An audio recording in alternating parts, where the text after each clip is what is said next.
Stephen Hurahan here at BrandMasterAcademy.com, and in this video you're going to learn how to create a brand strategy using this 14-step roadmap used by some of the biggest and most loved brands in the world. Now, when you build a brand for yourself or for a client, essentially what you're doing is you're building an entity that's going to connect a business to a group of people, and try as you might, a logo and a brand identity is not going to help you do that. You need to first understand who the audience is and what they want, and then devise a plan to show them that your business has what they want in a way that's going to resonate with them best. And that's exactly what the brand strategy is. So why is brand strategy so important? Well, if you have products or services that you want to sell to ultimately grow your business, then you want to give your business the best possible chance to grow. Now, if you think of any team in the world, any professional team in the world, then they work hard on their techniques. They understand who their competitors are, including their weaknesses, and then they go and devise a plan to go out and beat them. Now, does this mean that every team is successful because they have a strategy? No, but every successful team does have a strategy.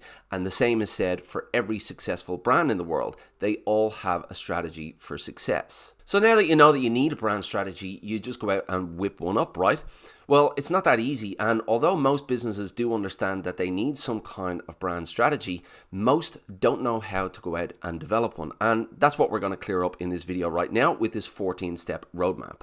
Step number one, develop your internal brand. Now, this is the very first step in the brand building process, and even some business owners who do understand the value of brand strategy tend to skim over this quite quickly. But it is a really important step because it provides a solid foundation for your brand. And if your brand doesn't have a solid foundation, it doesn't take long for the cracks to appear. So your internal brand includes your purpose, your vision, your mission, and your values. And it's really important that this stems from the leadership team, because it is the leadership team that directs the brand. And if there's not a solid belief behind why the brand exists, then, as I said, it won't take long before cracks appear. So develop your internal brand stemming from who the brand leadership team is, and you'll have that solid foundation in place. Step number two, define your target audience. Now, in order for any business to survive and then thrive, they need some kind of value that certain people want. And these certain people are a group, and that is who your target audience is. And it's your job as a brand builder, brand manager, brand leader to understand these people as intimately as you can. Understand everything about them. So use every tool at your disposal to paint a picture of who they are. So your demographics, your psychographics, understand their challenges, their pain points, and ultimately get to their emotions, because it's through their emotions that you're going to be able to really understand them, empathize with them, and connect with them. Step number three, map your market landscape. Now, if there is a group of people that want what you have, then chances are there are a group of competitors already serving those people. So you need to understand that group of competitors as well as you can, because you need to understand what your audience already has available to them in the marketplace. Why? Because you don't want to offer the same thing. You want to be different. You want to give your audience something that they don't already have as an option in the marketplace. Because if you just go out into the market and offer the same as what's already out there, you're just contributing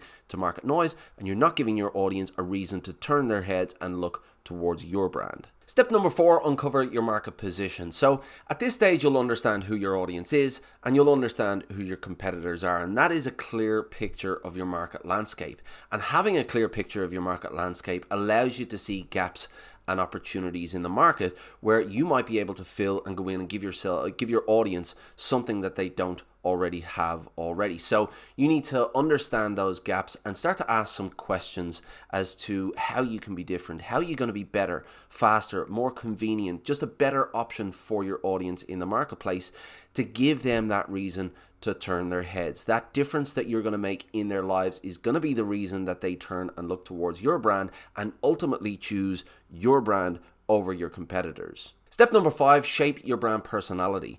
Now, once you've defined the position that you want to own in the market, you'll understand the value that you're going to bring to your audience and the impact that you're going to make in their lives. So now you need to try and come up with a plan and devise a plan to convince them of that value and show them of the impact that you're going to make in their lives. Now, what we say to our audience is very important, but how we say it will have a big impact on whether or not our message is received. Now, on a human level, we all connect with people through our personalities, through the characteristics that we display. And we connect with other things in the exact same way. We connect with brands in the exact same way. If we see personality, if we see characteristics that we're attracted to, then we're far more likely to be open to those messages. So understand who your audience is, the characteristics that they're attracted to, and then infuse your message with those characteristics, and your audience will be much more open to your messaging. Step number 6, identify your brand's tone of voice. Now, this is an extension of the personality and another opportunity to inject characteristics and personality into our brand. Now, we are in a content-driven world today, and there is content everywhere. We see advertisements, we see social posts, content, articles, videos, and each one of those is an opportunity for our brand to inject characteristics and inject personality so that we can resonate with who our audience is. So understand the personality that you want your audience to be attracted to, that you know that your audience will be attracted to, and then use your tone of voice to inject more of those same characteristics. And if you use that tone of voice across all of your content, then they'll feel a connection to your personality. They'll feel a connection to your brand when compared to, your competitors who are out there just creating content that doesn't have personality, that doesn't have a tone of voice. Step number 7, develop your messaging strategy. Now, the personality is the how behind your message. How are you going to deliver that message and the characteristics that you're going to use to resonate there? But the messaging strategy is the what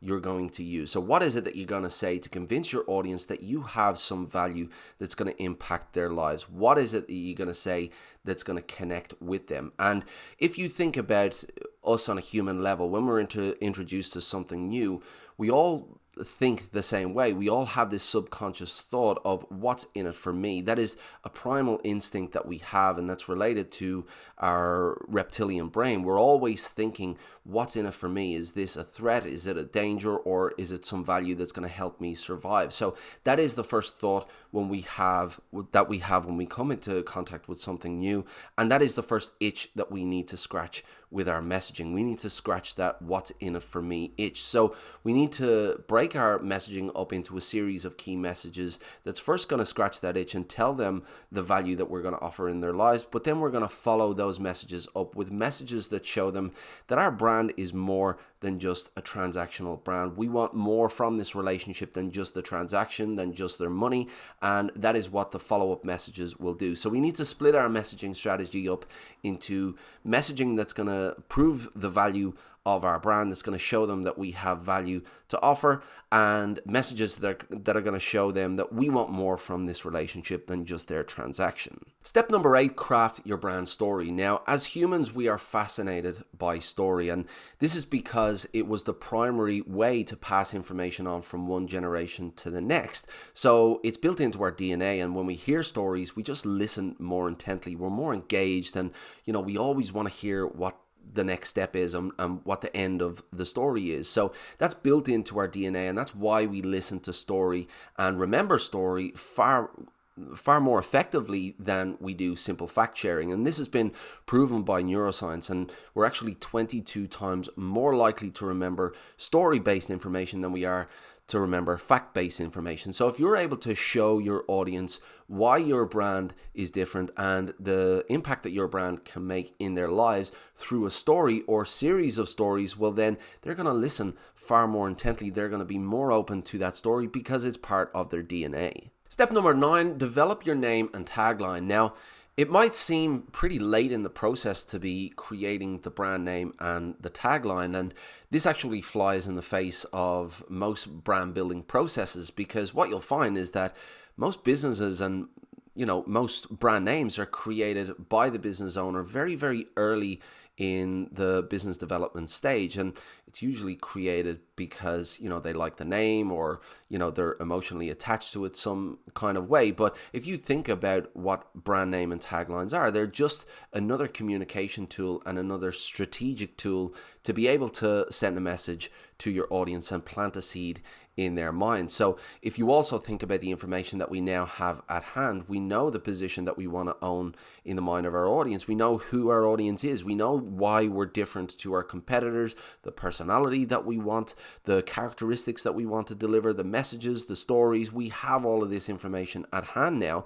So we're in a much better position to be able to name the brand and develop the tagline to plant the seed in the mind of our audience as to why our brand is different, what we want our audience to remember about our brand. So we need to take all of the information that we've gathered and developed up until this point and use that when developing the brand name and the tagline. Step number 10, design your brand identity. Now, this is where most business owners start the branding process. They'll go out into the market, look for a designer to design them a logo, and then they'll deem themselves branded, and away they go. But this really puts a bit of context into the idea that a brand is not a logo, because at this point in the stage, we have developed 90% of the brand. All of the work that we've done up until this point, all of that strategic work is 90% of the brand. And now we're just bringing it to life visually through the visual identity. And that's where we design, the logo, the typography, the color palette, the image style, and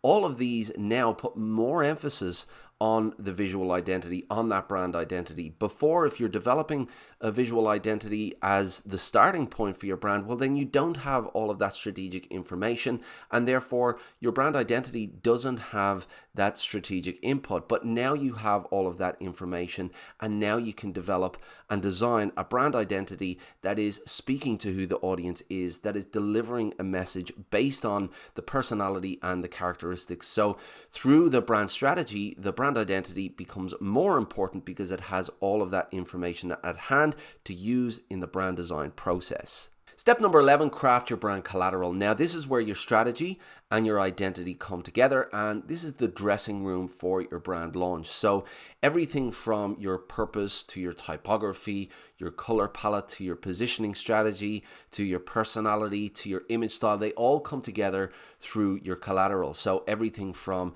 your website to your brochures, your business cards, your advertisements, your billboards, your point of sale, any piece of collateral, any form of physical or digital communication from your brand is part of your brand collateral suite. So you need to develop that in this stage, and at that stage you are ready then to go out and launch your brand. You have all the tools at hand that are laced with your strategy and your identity, and you're ready to go. Step number 12, devise your brand awareness strategy. Now, we've already done some groundwork with audience in terms of understanding who they are, and this point in the brand building process, we're going to find where they're congregating. So we need to understand where they hang out online, where they hang out physically, where they congregate, where they go to for information about the problem that we have that our brand solves, and where they're going to be most likely to be open to our messages. Then we need to prioritize those congregations in terms of where our messages are going to be most effective and develop specific messages for each of those environments. So that is what the brand awareness strategy does. Yes, we've devised how we're going to communicate to our audience, what messages we're going to say, how we're going to resonate with them through our characteristics and our personality and our tone of voice through our brand strategy that we have developed. But now we're getting more into the tactical side of getting our brand out into the marketplace, and this is where marketing comes into play. So our brand awareness strategy and our marketing strategy are one and the same, and we need to tactically decide where we're going to place our messages and where to prioritize those messages. Step number 13, launch your brand. So you've done all the hard work here. You've developed all of your communication. You've developed your visual identity and your tactical strategy to place your messages out into the market. And now it's about executing. Now, the type of budget that you have will have a big impact on how quickly you move here. If you're working with a decent sized budget and you've got Google ads to play with, Facebook ads to play with, then you can reach a lot more people through that budget. But if you don't have a budget, then your marketing efforts are going to be a lot more guerrilla style. You're going to be doing a lot more hard work, rolling up the sleeves and getting stuck in there on forums and chats and really trying to put your name out into the marketplace through those free platforms. So depending on your budget will depend on how quickly you can make an impact, but it's important to keep that perspective. And it's also important to determine what success looks like within your brand awareness strategy. So how are you going to approach the marketplace, and what's your strategy going to look like in 3 months' time? How are you going to define whether or not that strategy was a success? So as you launch your brand, keep that perspective in mind. If you've got a budget, you're going to make more impact. If you've got less of a budget, you're going to make less of an impact. But keep that perspective so you don't get overwhelmed. And finally, step number 14, analyze, optimize, and evolve. Now, a huge advantage that business owners have today compared to 15 years ago or even 10 years ago is the level of data that is available. So analytics is a very, very useful tool. And whether you do this yourself or engage somebody to help you, it's important that somebody understands the power of analytics and to be able to analyze that data so you can see whether or not the needle is moving or not. And then it's a case of optimizing, improving, evolving. Do more of what's working, do less of what's not. Make those changes, be nimble, and evolve over time. And that is how you're going to find out what it is that your audience is responding to, what they're not responding to, and then do more of what they're responding to. So if you didn't know already, but you probably did, you can see now that a brand is far more than a logo. But luckily for you, 90% of your competitors are still going out into the market looking for a designer to design them a logo, and away they go. They don't have any messaging. They don't have a position in the market. They don't understand their competitors, their audience, and they're not connecting with them. They're not resonating with them. So what you need to do now is you need to make that advantage work for you. Follow this 14-step framework and develop a brand strategy for your brand so you can start connecting, resonating with who your audience is, and you can start moving that needle, raising that brand awareness and growing your brand. But I'd love to know if you learned something new from this video. If you did, hit that subscribe button and hit the notification bell as well. It'll let you know when I've got new videos coming out. And I'm releasing over 3 videos a week at the moment. If you want